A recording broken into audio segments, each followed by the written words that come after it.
thank you again for being here for our second annual Connecting Communities Summit. We're honored to have a solid group of public, private, and nonprofit leaders from around the state and across the country. We want to make sure that every American family and location has affordable, reliable, high-speed, low-latency broadband. We're really about wireless as a permanent broadband solution, something that can stand the test of time. And when you take that approach, you take a very different approach to the product and the product evolution. G2, though, is really the most exciting thing in the past year, and it's been a 4-year project where we really redesigned the system and did some real magic. Not only did we combine 3 gigahertz and 6 gigahertz and 5, you need 3, but we also increased spectral efficiency. We also swapped out the key processing units. We also did so many things to make it better and at the same time maintain backward compatibility.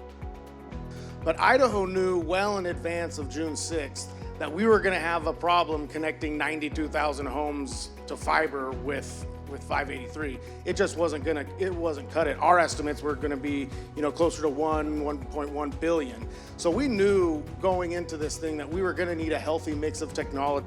We're right around 50% fiber, 25% LEO, and 25% fixed wireless. So Nebraska had run a round of applications prior to June 6th, but I think in an incredibly aligned way with what Nebraska's needs are. We're going to ended up with a little over 50% fixed wireless applications and grant about 40% satellite and about a little over 10% fiber. We talked to a lot of you in this room and outside of the room who are Tarana customers about how the technology works, and of course we came away with the same conclusion you have, that you can deploy Tarana and you essentially have a product that is parity with cable and fiber, meaning you can shout that it's gigabit speed.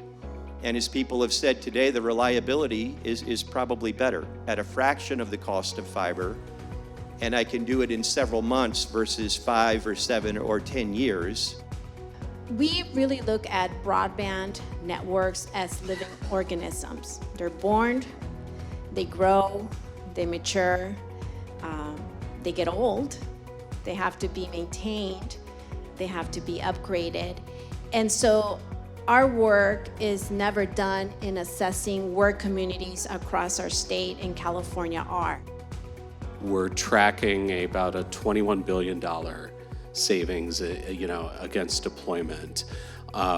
So from our perspective, we're meeting the mail on the policy and implementation, and all credit to Administrator Roth on that. We've approved 42 final proposals at this point.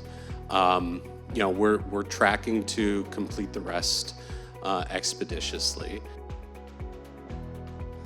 So as we've gone through the benefit of the bargain, as we went to a technology neutral, and fixed wireless in Toronto made a difference all over the country.